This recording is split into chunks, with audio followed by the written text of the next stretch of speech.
बुध देव वक्री होने जा रहे हैं 22 अगस्त 2024 की सुबह 6:32 पे। बुध हमारे जीवन के अंदर बुद्धि, विवेक, व्यापार, फाइनेंस, बैंकिंग, धन, हमारे ज्ञान पे और साथ ही साथ ये हरियाली के भी कारक है। हमारी श्वसन तंत्र और हमारी त्वचा के कारक भी बुध देव बनते हैं। इसके वक्री होने से कर्क राशि वालों को क्या परिणाम मिलेगा, संपूर्ण विस्तृत चर्चा करेंगे नक्षत्रों के आधार पर। तो शुरू करते हैं राशि पर। बुध देव का ये गोचर हो रहा है, ये 11 दिन के लिए हो रहा है और इस वीडियो के अंदर मैं बात करूंगी 4 सितंबर तक की। तो 22 अगस्त 2024 को ये वक्री होंगे कर्क राशि के अंदर। अभी ये सिंह राशि में चल रहे हैं परंतु अपना जलवा नहीं दिखा पा रहे। इसका कारण यही है कि इनको नक्षत्र फेवरेबल नहीं मिल रहा है। बुध कर्क राशि में जाएंगे जो कि जल तत्वीय राशि है और बुध खुद वायु तत्वीय राशि है। वायु जब जल में प्रवेश करती है तो दम घुटता है। ऐसी ही स्थिति कर्क राशि वालों की रहने वाली है। 11 दिन का ये समय है, इसमें कुछ तो कुछ फायदे होंगे और कुछ न कुछ आपको सावधानियां बरतनी है। सभी विषयों की हम चर्चा करेंगे। तो 4 सितंबर तक की चर्चा करेंगे और वक्री रहेंगे ये 29 अगस्त तक। इस बीच जैसे ही ये कर्क राशि में प्रवेश करेंगे 2 दिन के बाद ही 24 अगस्त को ही ये उदय हो जाएंगे। जैसे ही कोई ग्रह उदय होता है तो पूर्ण रूप से प्रकाश में आ जाता है और नक्षत्र भी इनको फेवरेबल मिला हुआ है। वो इनका नक्षत्र इनका खुद का नक्षत्र है। जब भी कोई व्यक्ति अपने खुद के घर में होता है तो वो काफ़ी प्रसन्नचित्त रहता है। और ऐसी ही स्थिति बुध ग्रह की है कि जो मरकरी प्लैनेट है उसको नक्षत्र जो मिला है वो बुध का ही मिला है, आश्लेषा।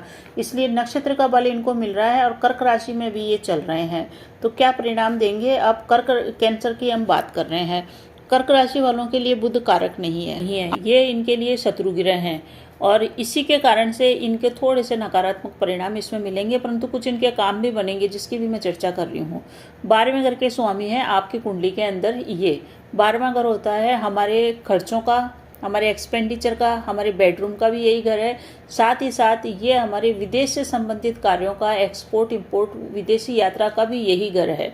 इसके मालिक आपके लग्न के अंदर आ रहे हैं। लग्न कौन है? लग्न आप खुद हैं, आपका शरीर है, आपका व्यक्तित्व, आपकी पर्सनैलिटी है।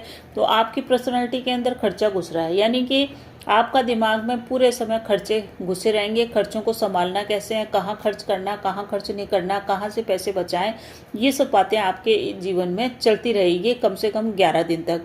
तो नया काम इस समय आप बिल्कुल भी स्टार्ट नहीं करें, क्योंकि ये जो टाइम चल रहा है ये खर्चों का चल रहा है। आपके खर्चे हो सकते हैं, खर्च करने के बाद आपको लगेगा व्यर्थ ही खर्चा करा। तो अपने खर्चों को आप संभालें। जितना ज़्यादा आप अपने खर्चों को बैलेंस करके चलेंगे, खर्चों को कम करके चलेंगे, उतना ही ज़्यादा ये गोचर आपको श्रेष्ठ परिणाम देगा, क्योंकि नक्षत्र का बल तो इसके पास है ही। इस गोचर काल के अंदर कैंसर राशि वालों को, कर्क वालों को कोई भी नया कार्य स्टार्ट नहीं करना चाहिए। नया स्टार्टअप आप करने जा रहे हैं तो बुध आपके लिए फेवरेबल नहीं है, क्योंकि व्यापार के कारक ही बुध देव हैं और व्यापार का स्वामी ही 12वें घर में बैठा है। तो आपके लिए व्यापार इस समय स्टार्ट करना ज़्यादा फेवरेबल नहीं रहेगा। आप व्यापार को थोड़ा सा रुकें, कम से कम आप 29 अगस्त तक तो रुकें, उसके बाद आप स्टार्ट कर रहे हैं। कोई भी नई नौकरी ज्वाइन करनी है तो आप इन 11 दिनों में नौकरी ज्वाइन कर सकते हैं। और अगर आपके लिए ये संभव है कि आप नौकरी 11 दिन के बाद करें तो बहुत ही अच्छा रहेगा। बुध अभी वक्री चल रहे हैं। आय के स्वामी भी यही हैं, आपके धन के स्वामी भी यही हैं, रूपे विवेक के भी स्वामी हैं जो कि 12वें घर में बैठे हैं। तो दिमाग आपका थोड़ा सा अभी इस समय संभालने की ज़रूरत है। आप में एक चीज़ तो इस गोचर काल के अंदर बढ़िया हो जाएगी, वो ये है कि बुध हमारे जीवन में वाणी के भी कारक है, हमारी बोलचाल के भी कारक है। तो इस समय आपकी बोलचाल में बड़ी कुशलता आ जाएगी। आप काफ़ी व्यवहार कुशल हो जाएंगे। आपकी भाषा में भी मधुरता ये लेके आ जाएंगे। इसका कारण ये है कि बुध के नक्षत्र सही चल रहे हैं, तो कुछ काम जो आप अपनी वाणी से बनाना चाहते हैं वो आप बना सकते हैं।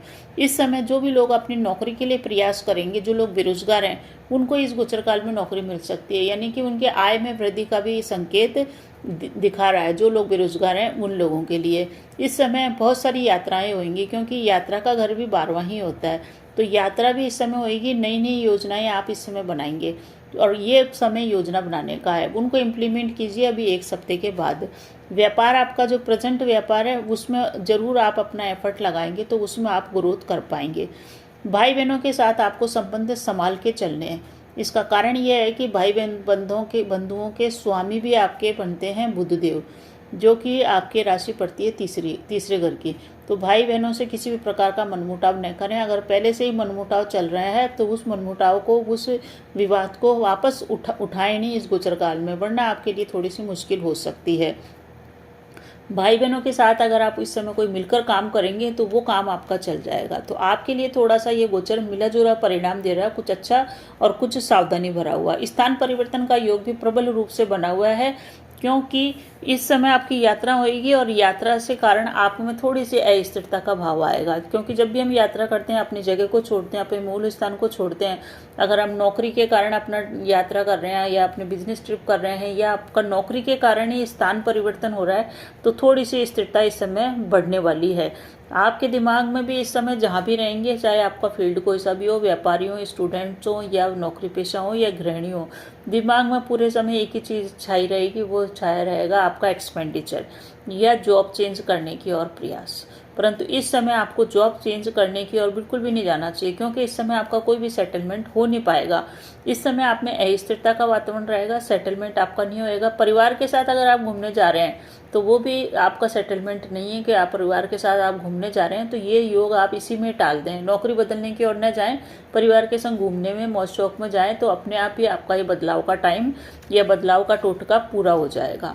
काम काज में आप मन लगाएं, जो भी आपका प्रेजेंट काम काज है उसको संभालें, आपके लिए बढ़िया होएगा। लव एंड रिलेशनशिप की बात करें तो प्रेमी युगल के लिए संबंध को संभाल के चलने का समय है, क्योंकि जब भी बुध 12वें घर में, जब भी बुध कर्क राशि में जाता है, तो कर्क राशि में जाने के कारण ये इनके मित्र की राशि तो है नहीं, इस कारण से थोड़ा सा आपको अपने प्रेम संबंधों में दूरियां आ जाए या कटुता आ जाए, ऐसी संभावना है। हालांकि विदेश से संबंधित आपके काम इस गोचर काल में होते हुए दिख रहे हैं। तो कर्क राशि वालों के लिए मिला जुला परिणाम है। उपाय आप अवश्य ही करते हुए चलिए, अपने लग्न को मजबूत बना के चलिए। चंद्रमा के बीज मंत्रों का जाप करना और बुध के बीज मंत्रों का जाप करना, ओम ब्राम ब्रीम ब्रह्म सह बुधाय नमः मंत्र का जाप करना आपको श्रेष्ठ परिणाम देगा।